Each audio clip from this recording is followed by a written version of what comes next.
ছাত্র জনতার উপর ব্রাশ ফায়ার করা আওয়ামী লীগ কর্মী এখন মুখোশ পাল্টে ছাত্র হত্যার বাদী। অর্থ হাতিয়ে ও সাধারণ মানুষকে ফাঁসাতে এমন ভয়ঙ্কর প্রতারণা চলছে সাভারে। সেখানে আলোচিত ইয়ামিন হত্যা মামলাটি করে সেই আওয়ামী লীগ কর্মী, অথচ বাদীকে চেনেন না সেই শহীদ ইয়ামিনের পরিবার। দেশ টিভির অনুসন্ধানে সাভার জুড়ে মিলেছে এমন অসংখ্য প্রমাণ। সাভার প্রতিনিধি দেওয়ান ইমনকে সাথে নিয়ে মিথ্যা মামলা বাণিজ্য ধারাবাহিকের আজ প্রথম পর্ব। ইশাদ সোহেলের ক্যামেরায় জানাচ্ছেন এম এ আজিম। ভুয়া মামলা এবং মিথ্যা মামলা হচ্ছে, এটা আমি অস্বীকার করব না। এই মামলাগুলোতে যাদের নাম এসেছে তাদের মধ্যে কারো কারো ক্ষেত্রে হয়রানিমূলক পদক্ষেপ, তালিকা প্রস্তুত করে মিথ্যা মামলা প্রত্যাহার করা হবে। সরকারের পক্ষ থেকে মিথ্যা মামলা বন্ধে হুঁশিয়ারি দেয়া হলেও এখনো কি বন্ধ হয়েছে? কারা করছে মিথ্যা মামলা, কারা করছে মামলা কেন্দ্রিক বাণিজ্য? দেখুন সেই অনুসন্ধান। জুলাই আগস্ট বিপ্লবে সাভারে প্রকাশ্য গুলি চালাতে দেখা যায় স্থানীয় আওয়ামী লীগ নেতাদের। তাদের একজন আব্দুল জলিল। আওয়ামী লীগের কর্মী জলিলকে পিস্তল হাতে স্বৈরাচার সরকারের আমলে হরহামেশাই প্রকাশ্য ঘুরে বেড়াতে দেখেছেন সাভারবাসী। ছাত্র জনতার উপর প্রকাশ্য ব্রাশ ফায়ার করা আওয়ামী লীগ কর্মী সেই আব্দুল জলিলই রূপ বদলে সাভারের ছাত্র ইয়ামিন হত্যা মামলার বাদী। মামলার এজাহারে আওয়ামী লীগ কর্মী জলিল প্রতারণার আশ্রয় নিয়ে নিজেকে ইয়ামিনের স্বজন দাবি করে নামে বেনামে আসামি করে ফাঁসায় সাধারণ মানুষকে।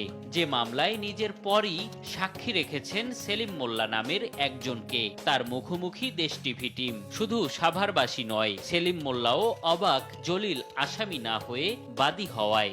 আগে তো বিপক্ষে ছিল, আগে তো যে ছাত্রকে বিপক্ষে ছিল এই জলিলে রাজুও যে গোলাগুলি করলো না, মেডিকেলে গুলি করলো, পরে ওর মেডিকেলও ভাঙলো। আদালত থেকে মামলার নথি সংগ্রহ করে দেখা যায় ইতোমধ্যে একজন আসামিকে মামলা থেকে অব্যাহতি দিতে হলফনামা দিয়েছে জলিল। বিষয়টি জানতে আসামিদের স্বজনদের সঙ্গে কথা বলতে গেলে বেরিয়ে আসে থলের বিড়াল। মামলায় ফাঁসিয়ে রীতিমতো চাঁদাবাজি শুরু করেছে জলিল। অব্যাহতি দিতে কারো কাছ থেকে জমি, আবার কারো কাছে টাকা দাবি করছেন তিনি। উনি বলতিছে যে আমার বাসার পাশে যে 1% জায়গা 8-9 বছর ধরে মামলা চলতিছে, ওই জায়গাটা ছেড়ে দেন, মামলা উঠায় নেব। দেশ টিভির উপস্থিতি টের পেয়ে গা ঢাকা দেয় জলিল। মুঠোফোনে জানান প্রশাসনের কথায় অন্যের অস্ত্র নিয়ে শখে ছবি তুলেছিলেন তিনি। শখের বিনিময়ে আমাকে তখনকার প্রশাসন বৈধ অস্ত্র দিয়ে আমাকে ছবি তোলাইয়া, তাও আমি শখ করে তুলে ফেলাইছিলাম। সাভার জুড়ে এমন মামলা বাণিজ্যে মেতেছে আরও অনেকে। রাসেল গাজী হত্যার ঘটনায় মামলা করেছে সাহেব আলী নামের অজ্ঞাত একজন, যাকে চেনেই না রাসেলের পরিবার। অনেকে বলছিল যে মামলা করলে টাকা দিবে বা এরকমও অনেকে বলছিল, কিন্তু আমরা ওতে রাজি হইনি। আমরা এই শহীদ রাসেল গাজীর পরিবারের পক্ষ থেকে কোনো কিছু জানি না। আপনাদের মাধ্যমে আমরা জানতে পারলাম যে তার নামে মামলা হয়েছে। প্রলোভনে মামলা দিয়ে বিপাকে অনেক শহীদ পরিবার। শহীদ মেহেদী হাসানের বাবা বাচ্চু সরকারকে দিয়ে 80 জনের বিরুদ্ধে মামলা করিয়ে লাপাত্তা একটি চক্র। জাহের উনি মামলাটা সাজাইয়া মামলাটা দেওয়ার পরে উনি আমার ফোনও ধরে না, আমার লগে এই পর্যন্ত দেখাও করে নাই। ঢালাও বা মিথ্যা অভিযোগ দিয়ে মামলা ফৌজদারি অপরাধ উল্লেখ করে পুলিশ বলছে বেশ কয়েকজনকে গ্রেপ্তার করা হলেও লাগাম টানা যায়নি চক্রগুলোর। বিশেষ করে চাঞ্চল্যকর মামলাগুলো, সেগুলো নিয়ে বাইরে একটা প্রতারণা করার জন্য, বিভিন্ন লোকজনকে ধোঁকা দিয়ে টাকা পয়সার জন্য এরকম করার চেষ্টা করছে। তবে যেগুলো আমাদের নলেজে আসতেছে সেগুলো আমরা নজরদারিতে রাখতেছি এবং অনেককেই আইনের আওতায় নিয়ে আসতেছি।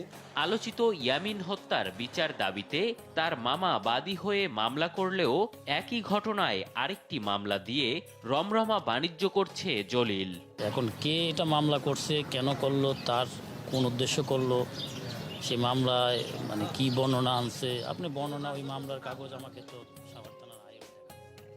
জুলাই আগস্ট বিপ্লবে শহীদদের রক্তের দাগ না শুকালেও নামে বেনামে মামলা দিয়ে বাণিজ্য শুরু করেছে একাধিক চক্র, যা ছাত্র জনতার আত্মত্যাগকে প্রশ্নবিদ্ধ করার পাশাপাশি সঠিক অপরাধীদের বিচারকেও বাধা সৃষ্টি করছে।